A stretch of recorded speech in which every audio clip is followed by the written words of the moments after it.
அனைவருக்கும் வணக்கம். இப்போ ரீசெண்டா நடந்து முடிந்த 2025 குரூப் 4 எக்ஸாம் எந்த அளவுக்கு கடினமா இருக்குன்னு தெரியும். அது மட்டும் இல்லாம என்ன மாரி குளறுபடிகள் இங்க நடந்தது அப்படிங்கிறது தெரியும். ஸோ இது சம்பந்தமான எந்தவித ஒரு விளக்கமும், அறிக்கையும் டிஎன்பிஎஸ்சிட்ட இருந்து வரவே இல்ல. ஸோ இதுதான் இன்னைக்கு மாணவர் மத்தியில ஒரு மிகப்பெரிய ஒரு சந்தேகத்தையே உருவாக்கி இருக்கு.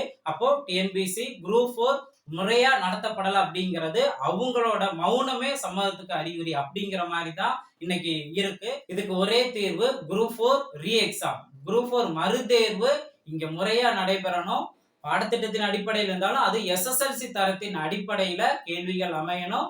அது முறையா நடைபெறணும் அப்படிங்கிறது தான் எல்லா மாணவர்களோட ஒரே குரலா இருக்கணும். எல்லாரும் ஒற்றுமையா இருக்கணும். ஸோ இந்த ஒரு முயற்சி குரூப் 4 மறுதேர்வு நடைபெறணும் அப்படிங்கிற ஒரு முயற்சி 4 முனை போராட்டமா இங்க நடக்குது. நல்லா கவனிங்க.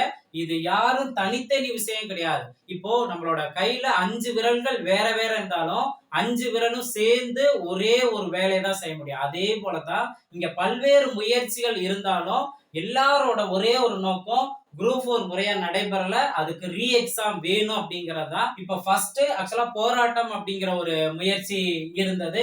மதுரையில போராட்டம் நடத்துற மாதிரி இருந்தது. பட் அது அனுமதி கிடைக்கல அப்படிங்கிற பட்சத்துல அது கைவிட்டாச்சு. ஆனா தஞ்சாவூர்ல மாணவர்கள் இந்த போராட்டத்தை நடத்தி மாணவர்களுக்கு ஒரு எனர்ஜி கொடுத்திருக்காங்க. மாணவர்களுக்கு ஒரு நம்பிக்கையை கொடுத்திருக்காங்க. கண்டிப்பா அது முடியும். டிஎன்பிஎஸ்சிக்கு நம்மளோட கோரிக்கையை கண்டிப்பா கொண்டு சேர்க்கணும். மறுதேர்வு நடந்தே ஆகணும் அப்படிங்கிற ஒரு முயற்சியில தஞ்சாவூர் மாணவர்கள் இந்த முதல் முயற்சி எடுத்திருக்காங்க. அவங்க எல்லாருக்குமே நம்ம மாணவர் சார்பா நான் நன்றி சொல்றேன். அதுக்கு அடுத்த கட்டமா சென்னை போராட்டம் நம்மளுடைய நடராஜ் சார் முழு முயற்சி எடுத்திருக்காங்க. ஸோ அது எல்லாருக்குமே தெரியும். ஸோ இந்த போராட்டம் வெற்றி அடைய வாழ்த்துக்கள். நம்மளோட எல்லாரோட கோரிக்கையும் அறவழியில நம்ம டிஎன்பிசி கொண்டு செல்ல போறோம். ஸோ அதுக்கு தான் இந்த ஒரு முயற்சி. ஸோ இதுக்கு எல்லாருமே நம்ம சப்போர்ட் பண்ணுவோம். மாணவர் எல்லாருமே சப்போர்ட் பண்ணுங்க. போராட்டத்துக்கு கலந்துக்க வாய்ப்புள்ள மாணவர்கள் நீங்க சேஃபா நீங்க அங்க போலாம். நீங்க அமைதியான முறையில நம்மளோட ஸ்ட்ரென்த்தை நம்ம காமிக்கலாம். கண்டிப்பா ரீ எக்ஸாம் நடக்கக்கூடிய வாய்ப்புகளை நம்ம உருவாக்கணும். இது ஃபர்ஸ்ட் ஒரு போராட்டமா இருக்கு. அடுத்து 2வது பாத்தீங்கன்னா நேத்து, அதாவது 11/8 இந்த திங்கட்கிழமை கலெக்டர் மனு, அதாவது மண்டே பெட்டிஷன் சொல்லுவாங்க, மக்கள் குறை தீர்க்கும் நாளா அப்படின்னு மென்ஷன் பண்ணி அங்க கலெக்டர்கிட்ட டிஎன்பிஎஸ்சி மறுதேர்வு வேணும், எஸ்எஸ்எல்சி பாடத்திட்டத்தின் அடிப்படையில் நடக்கல, ஸோ அதுக்கு மறுதேர்வு வேணும் அப்படிங்கிறதையும் நம்ம எல்லா மாவட்டத்திலையும் நம்ம இந்த கலெக்டர் மனு கொடுத்துருக்கோம். அது ரிஜிஸ்டர் பதிவாயிருக்கு. பதிவாகி அதோட ப்ராசஸ் என்ன அப்படிங்கிறதும் 30 நாள் 40 நாள சொல்லுவாங்க அப்படின்னு மென்ஷன் பண்ணியிருக்காங்க. ஆனா இதுவும் ஒரு கட்ட முயற்சி தான். நம்ம எல்லா வழியிலுமே டிஎன்பிஎஸ்சி மறுதேர்வு வேணும் அப்படிங்கிற, அதாவது குரூப் 4 மறுதேர்வு வேணும் அப்படிங்கிறத நம்ம கோரிக்கையா முறையான ஒரு அனுமதியோட நம்ம கேட்கிறோம். இதுதான் மாணவர்கள் எப்பயுமே தவறான வழியில போக மாட்டாங்க. என்ன நியாயமான வழியில் இருக்கோ அதுக்கு தான் முயற்சி எடுப்பாங்க அப்படிங்கிறதுக்கு இதுவும் ஒரு சான்று. இதையும் முயற்சி எடுத்திருக்காங்க நம்மளோட கிருஷ்ணன் சார் அவங்க. ஸோ அவங்களுக்கும் நன்றி. அதே போல ட்விட்டர் ட்ரெண்டிங், யாரு சென்னை போராட்டத்துக்கு அந்த பர்டிகுலர் நாள் ஆகஸ்ட் 13 நாளைக்கு போக முடியாதவங்க, ஸோ ட்விட்டர் ட்ரெண்டிங், இந்த ட்விட்டர் ட்ரெண்டிங் மூலயமாவும் நிறைய தலைவர்கள் அதை கவனிக்கக்கூடிய வாய்ப்பு இருக்கு. ஸோ அது மூலயமா டிஎன்பிசிக்கும் இந்த தகவல் போகும். நம்மளோட கோரிக்கையும் அங்க கொண்டு சேர்க்கலாம், அதை நிறைவேற்ற முயற்சி எடுக்கலாம். ஸோ அப்போ 3வதா இந்த ட்விட்டர் ட்ரெண்டிங். இந்த ட்விட்டர் ட்ரெண்டிங் சம்பந்தமா கிருஷ்ணன் சாரும் இதை பத்தி சொல்லியிருக்காங்க. எனக்கு ட்விட்டர் பத்தி எனக்கு தெரியாது அப்படிங்கிறவங்களும் கவலைப்படவே தேவையே இல்லை. அதுக்கு என்ன அக்கௌண்ட் எப்படி ஓபன் பண்ணணும், அதுக்கு நம்ம ஜஸ்ட் என்ன ஒரு போஸ்ட் மட்டும் நம்ம போடணும். அந்த பர்டிகுலர் நாள்ல, அதாவது நாளைக்கு 10 to 12 நம்ம அதிகமா இதை ஒன்னவே அட்டன் டயத்துல எல்லா ஸ்டூடெண்ட்டும் நம்ம இதை ட்ரெண்ட் பண்ணோம் அப்படின்னா கண்டிப்பா அது ஒரு நல்ல ஒரு ரிசல்ட்டை கொடுக்கும். எல்லாரோட கவனத்துக்கும் கொண்டு போகும்.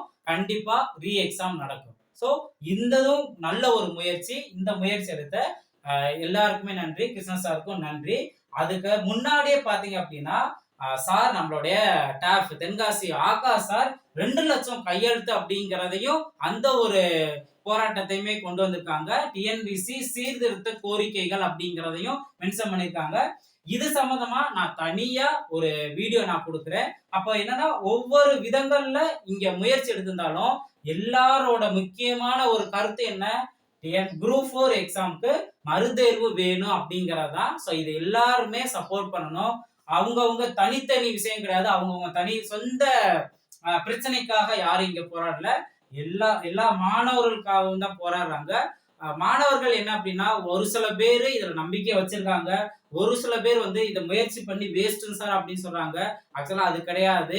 நம்ப நேத்து கலெக்டர் அவங்கள்ட்ட மனு குடுத்ததிலேயே நல்ல ஒரு மாற்றம் வந்தது.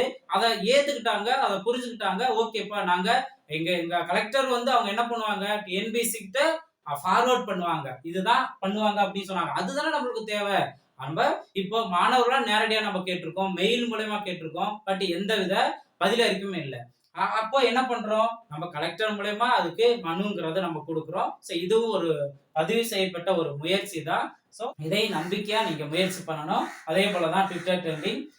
2,00,000 கையெழுத்து நம்மளுடைய ஆகாஷ் சார் அவங்க மாணவர்கள் மத்தியில எல்லார்ட்டயுமே வாங்கிட்டு, அதுவும் கையெழுத்து சாதாரணமா வாங்க கிடையாது. இந்த பிரச்சனைய, இந்த இஷ்யூவ தெளிவுபடுத்திட்டு தான் வந்து சார்ங்க எல்லாருமே கையெழுத்து வாங்குறாங்க.